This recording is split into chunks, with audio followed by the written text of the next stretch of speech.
This is White Plains Week, the weekly roundup of White Plains, Westchester, and world news. With John Bailey, editor and publisher of the daily internet newspaper White Plains Citizen Net Reporter, WPCNR.com. Jim Benneroff, editor and publisher of SuburbanStreet.com and WhitePlains.com. And me, Peter Katz, formerly with NBC, ABC News, and stations from Boston to Los Angeles.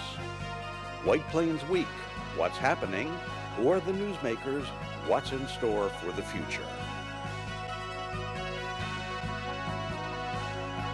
The views and opinions expressed on this program are solely those of the participants. White Plains Week is presented on Optimum Cable Channel 76, Verizon Fios Channel 45, and on the internet at whiteplainsweek.com, youtube.com, and wpcommunitymedia.org. Now, White Plains Week. Good evening, Mr. and Mrs. White Plains, Westchester, and the world. John Bailey with the anchor for all seasons, Peter Katz. This is White Plains Week, the City News Roundup show. And here are the headlines. Jim Benneroff, of course, is on assignment. Still. Always on assignment. Right. Not really. Would you assign him something, please? Yes. Now, the White Plains Week headlines for November the 2nd, 2018. Fall finally slid in with a blaze of colors this week, and President Trump went trick-or-treating. White Plains and Westchester get set to vote 6 a.m. to 9 p.m. this Tuesday, November the 6th. Find out the district where you vote in White Plains by calling the city clerk at 422-1227.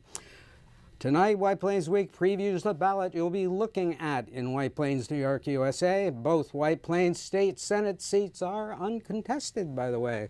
Former New York State Senate leader Dean Skelos is sentenced with his son to 4 years for bribery and extortion. County Executive George Latimer and Commissioner of Health for Westchester County urge everyone to get a flu shot, and this is the time to do it. We'll show Mr. Latimer getting his flu shot, and you can see the complete address by Mr. Latimer and Dr. Shalita Amler on People to Be Heard on the internet at wpcommunitymedia.org. Just scroll down the video wall to People to Be Heard. The county executive promises to introduce his tentative 2019 county budget 1 week from today, November the 9th, after the election. Bill Mooney, longtime head of the Westchester County Association, is stepping down, and Moody's lowers Westchester's bond rating to negative. All retroactive pay settlements will be paid by December 31st. That from the Westchester County Business Journal. And John, you're stealing things from the Westchester County Business Journal? I steal from everybody. I steal from everybody. Westchester unemployment lowers to 3.5% in 1 year. Another good economy indicator. And now, the White Plains Week, March of Time. And there's the fall right there. Not very spectacular looking, although I have seen some isolated trees that are just brilliant. Really, I saw some brilliant reds this morning, beautiful oranges and yellows. But again, I kind of isolated. The vast majority of the foliage is sort of yucky looking. But this is going to be the weekend, if it's sunny, to go look at foliage because it's really changing. And Trump went trick-or-treating, and this is a great cover by the New Yorker, and he is so scary that he's scaring all the monsters. Brilliant cover. Well, he didn't really go trick-or-treating. No, that's a play on words. Right. And now, to the elections. Let's go down the ballot. For Senator, you have Kirsten Gillibrand run against Shelley Farley, the Republican, who is running on a lowering taxes program, and also she also is for vouchers for private school education, among other things. This is the first time I even realized she was running. Next, on the candidates for the U.S. House, Joseph Ciardullo is running against Nita Lowy, and he is running as an average Joe who is going to fix things. Okay? And next, we have Candidates for the governor of New York, of course, Andrew Cuomo, the incumbent, Marcus Molinaro, who is the county executive of Dutchess County, and then there are the also-rans, the other parties down below, Larry Sharp, Liberal Party, Stephanie Miner, and Howie Hawkins. And next up, going down, we have Lieutenant Governor Kathy Hochul, the incumbent, going against Julie Killian, no stranger to Republican races. This is, I think, her third, and she keeps running each time, does not win, but for some reason enjoys running. And those running is good sport. I mean, it helps keep the waistline thin. It is true, but we hear not too much from the Republicans on what they will do. Next, would do, not will do. Attorney General. Or this maybe is an will interesting race. Letitia James, Governor Cuomo's choice, against Keith Wofford, a multimillionaire. And then the also-rans down on the bottom. And next we have, for comptroller, Thomas DiNapoli. I saw one of his ads just this week, and he's running against the Republican Jonathan Tricher. And two other guys down below. I'm sorry, their names didn't come out too well on this slide. Now, the state Senate, here's the interesting story here. You've got Shelley Mayer running in the 37th district, but she has no opponent, and Andrea Stewart-Cousins running in the 35th district over in the Greenberg, Upper Yonkers area, and she has no opponent either. So how can, and neither of them are really from White Plains. I don't know, Shelley Mayer never struck me as being a fuzzy politician, but she looks kind of fuzzy there for some reason. She's fuzzy because I did not shoot the thing too well off the internet. But what can I tell you? I think this is a disgrace that nobody is running for these two seats to contest. Well, you know, that happens. I mean, the party leaders get together and sometimes they carve up things and they say, look, we won't oppose you here if you don't oppose us there. I mean, those things do happen. Deals are sometimes made. And occasionally, you know, you will see candidates who in past years have been unopposed suddenly having tremendous opposition. So it's all part of yes, of but they should have the way ran someone from in the mayor district, because nobody is going to be looking out for White Plains interests. Well, you know, look, if you look at, you know, on a national basis, the political party leaders have to be realists as to what is possible and what is not possible. Doing as little as possible. If you look around the country, I mean, even as we speak, you can see Republicans in some cases are just abandoning candidates, you know, where they know it's a lost cause. Why put your efforts into something that is a lost cause? Right. Or at least the polls show it's a lost cause. Well, everybody thought sense. Trump was a lost cause back in 2016. Well, actually, not everyone, as it turns out, but enough people. Certainly not. But look, we see that frequently here in White Plains in local races. Yeah, and the big question. In some cases, a certain party has been unable to find people willing to run because that might be the Republican Party. They know the odds of winning are so very much against them. You know, why go to the trouble? Right. Why waste the resources? Yes. Well, they did run somebody against David Buchwald in the Assembly District 93, John Nukulovic. But Mr. Nukulovic does not appear to have any issues. There's none on his website that I could see, and it's just interesting. Well, sometimes, you know, there are candidates who are known as placeholders. In other words, the party doesn't just want to concede in certain cases, and so they get someone, you know, to allow their name to be used. Now, that may or may not be the case here. I don't know, but I have not seen any sort of campaigning on his part. But then again, he may be very active in parts Maybe he's of the doing district. Retail politics. That's entirely possible. I mean, that could be, you know, what's happening. At least they are running someone in that district. But anyway, but the most important thing is to get out and vote. I mean, this year more than ever. While you are still allowed to do so in this country. Yes. This year more than ever, it is crucial that everyone who is registered to vote get out and vote, regardless of party affiliation. It is a privilege. Regardless of how you are going to vote. I mean, if we don't exercise our right now, and we don't demonstrate, if you don't demonstrate clearly that you value the right to vote, then it will be taken away from you. And it's happening in Georgia. If you look at Georgia, look at some of the others, some other states. Indeed, the right to vote is being taken away from people. There is voter suppression galore. If you don't vote, they think you're dead.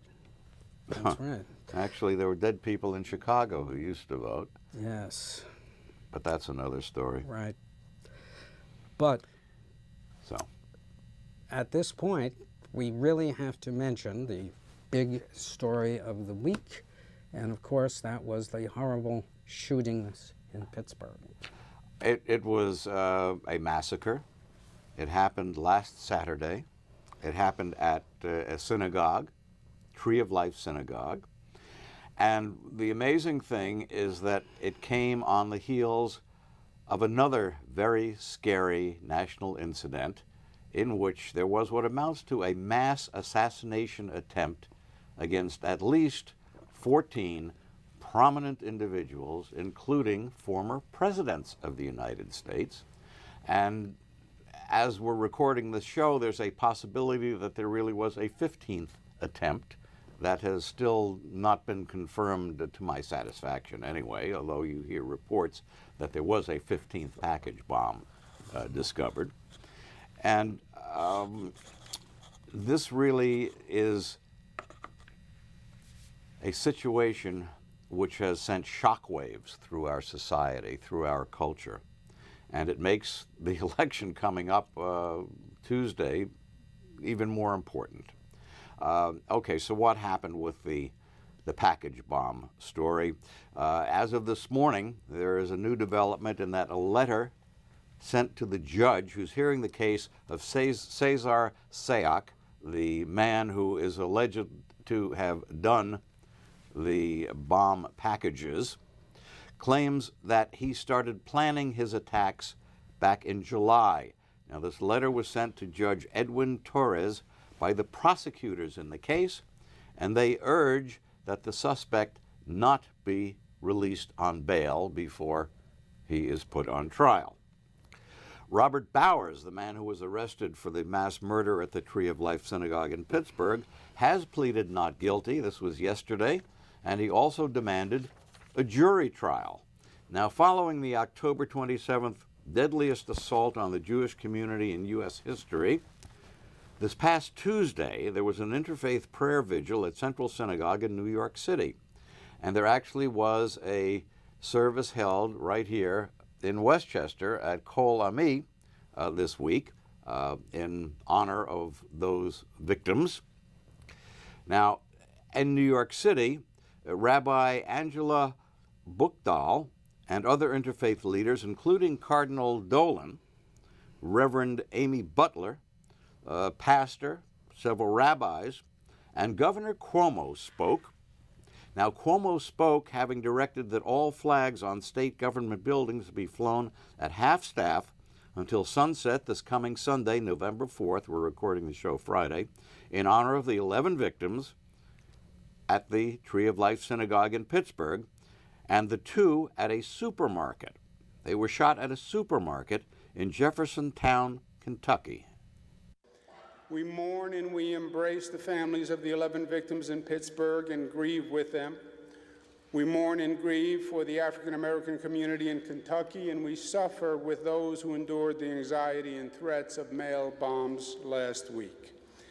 But we would not be here tonight if these were isolated incidents. They are not. There is a frightening pattern developing on many levels of American society. Anti-Semitic incidents have increased 57% nationwide. Neo-Nazi groups have increased 22% in this country. Nativists and white supremacy groups are on the rise. At the demonstration in Charlottesville in August 2017, members of the Ku Klux Klan felt so empowered They didn't even need to wear their hoods to hide their faces. The societal fabric of America is stressed and frayed. We gather this evening to pray and to marshal the voices of support and love as an antidote to the forces of division and hate. Elie Wiesel said, "There may be times when we are powerless to prevent injustice, but there must never be a time when we fail to protest." As governor, I pray with you this evening, but as governor, I also state in the strongest term that we are a nation of laws and we are a state of laws, and we have zero tolerance for discrimination or hate in the state of New York.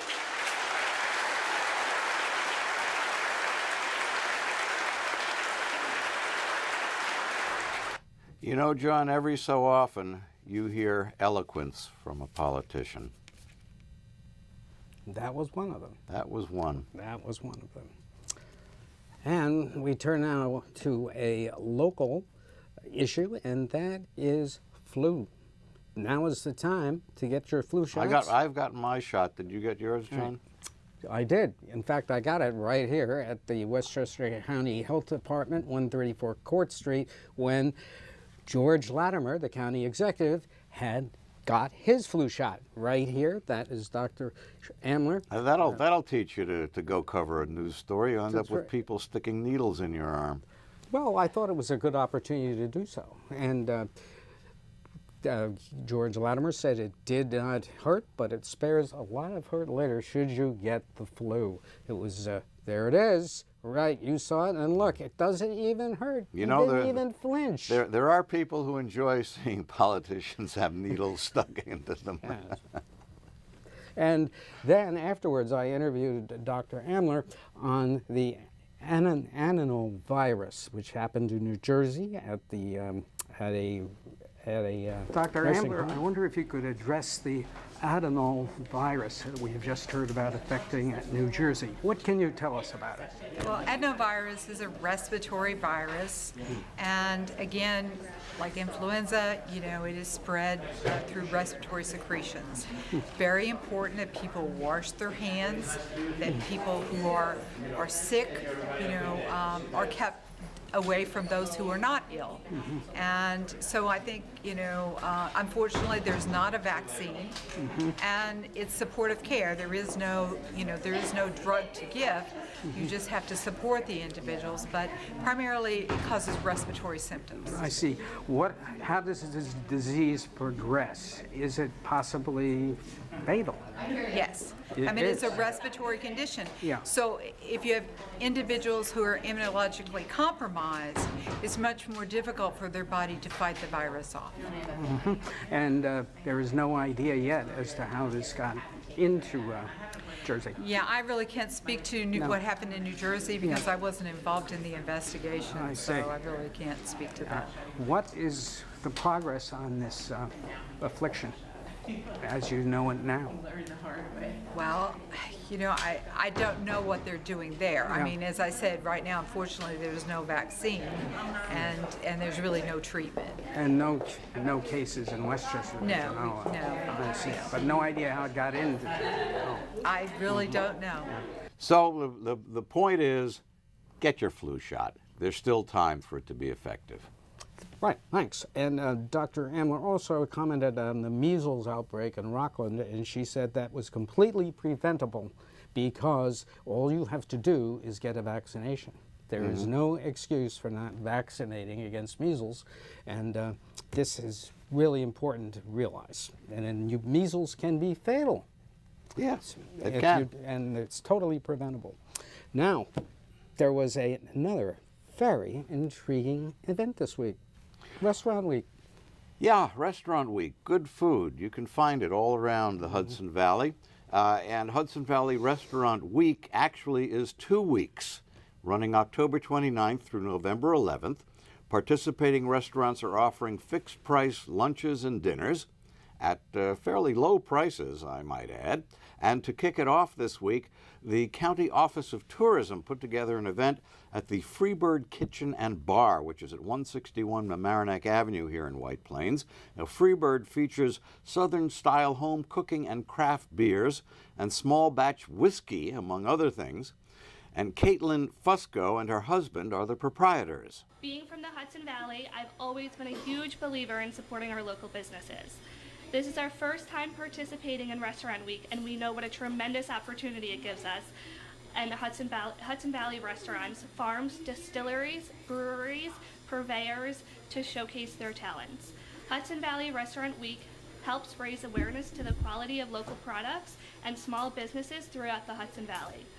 At Freebird Kitchen and Bar, we use local products from places such as LaBelle Farms, Hudson Whiskey, Captain Lawrence, Keegan Ales, Yonkers Brewery, Ace Indico, and Fisher Miller. Thank you for being here, and we enjoy and hope you enjoy tasting our menu prepared by our executive chef, Maurice Hurley. Tasha, I'm going to let you do the honors. I'm going to have a little bite of it. I'm going to encourage others to have some of it too. All right, I got it. Since we got plenty of forks. Good news is I got to hospitality by being a waitress. And this is... I was a busboy, so I didn't mess with it. How's that? Just took the dirty. That was pretty good. Pretty good. Delish. All right. Perfect. All right. Ouch. See, It's a flu shot, right? When you're the county executive, you get to get flu shots. You get to eat Apple pie pie and ice cream. Yes, I mean, sirree. come on, what a good deal, huh? The George Latimer rolling tour continues. But then again, you have to deal with the bond ratings that you're facing. Yeah. Well, that was a story that I saw in the Westchester County Business Journal, and it's intriguing because this is the first time this has happened in a while, and it was very low-keyed. That's the first I had heard of things. I didn't hear too much about it, but Moody's is the national bond rating service, and they really tell investors whether this is a good investment or we recommend that you stay away from this, what have you.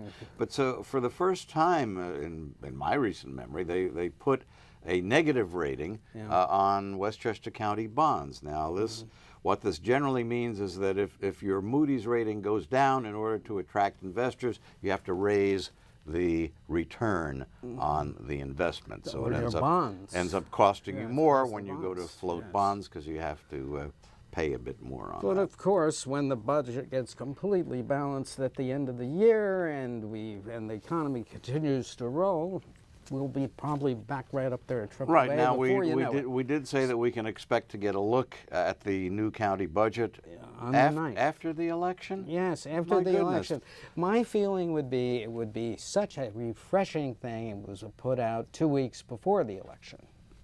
Don't hold your breath for too long waiting for but that. I mean, that's the way to do it. I mean, and not only that, but we do feel that most of this $37 million deficit will be taken care of by the sales tax, which is going great guns. He's already got 25 million of the 37 million in the till. Revenues are picking up on the sales tax front, at least countywide, and we can only hope that the same will happen here in White Plains. Surging, but meanwhile, the Trump pre-election surge is on. Well, you know, look, what we're seeing nationwide is an attempt to scare the Trump base into coming out and voting, if for no other reason than to protect their own self-interests. Now, the Defense Department says that there is no threat from what Trump keeps touting as a huge national security emergency from the so-called caravan of refugees from Honduras, which is now about 800 miles from the U.S. and shrinking in size every day as more and more people drop out. Documents obtained by Newsweek magazine show that the Defense Department says there is no terrorist threat, despite what Trump says, and at most a few hundred people might make it to the U.S. border where they can legally ask for asylum in this country. It's believed the documents were leaked to Newsweek by people at the Pentagon or White House staffers who are appalled at what President Trump has done by using tactics designed to scare his supporters with a pack of lies and to create this belief that there's an emergency here as he sends military troops to our southern border. Trump has threatened to send as many as 15,000 troops, which would be more than are fighting in Afghanistan. Trump and his propagandists, and reporting by Fox News, by the way, have tried to instill fear just prior to the midterm next Tuesday in the hopes of getting more Republicans to the polls. And even though the U.S. military experts, according to Newsweek, have drafted these official documents saying there is nothing to fear, and this caravan stuff we're hearing is nonsense. Trump went to Pittsburgh Tuesday for what amounted to a photo op to promote himself and to make people try to believe that he cares about the Jewish worshipers who were murdered in the Tree of Life synagogue. And I know that sounds harsh, but that's the fact of the matter. There were more than 50,000 Pittsburgh residents who signed an open letter to the president asking him not to come to the city until he renounces white nationalism and Nazism, which he refused to do but went to Pittsburgh anyway. He was not greeted by city officials at the airport. There were protesters as he visited a memorial outside of the synagogue, and Trump, as if to confirm what is being said in criticism of his trip, put out a tweet not about the victims, but about how well his visit went. Well, that's Winston Churchill's statement comes to mind. We have nothing to fear but fear itself. When President Trump made up the big lie about Obama tapping his phones in Trump Tower, you remember that? He acted outraged. Now, the personal cell phone that he insists on using in the White House and in his limousine is being tapped. It really is being tapped, not by Obama, but by the Russians and the Chinese. The New York Times learned that the intelligence agencies and White House staffers have been tearing their hair out because the Russians and the Chinese really are eavesdropping on Trump's phone calls because he insists on using his personal cell phone, which is not adjusted for security by the CIA, other intelligence agencies.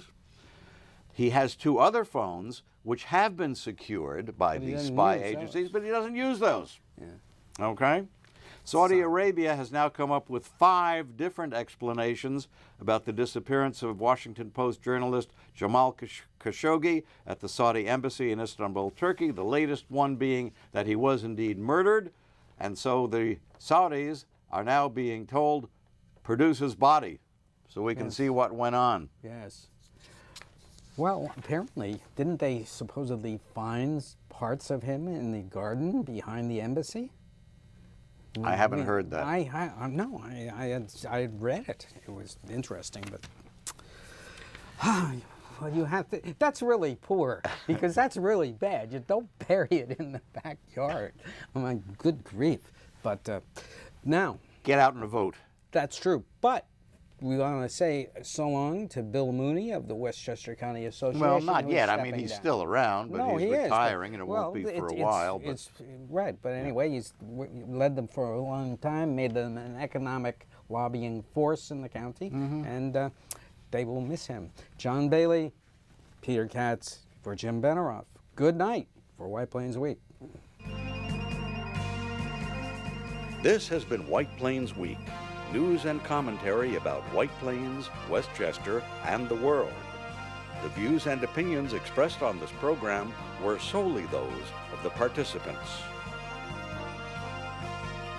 White Plains Week, produced by White Plains Citizen Net Reporter, and presented on Optimum Cable Channel 76 and Verizon Fios Channel 45.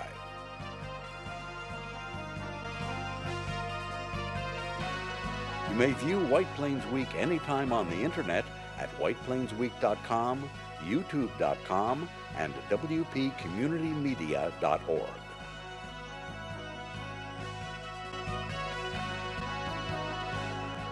For White Plains Week, this is Peter Katz speaking.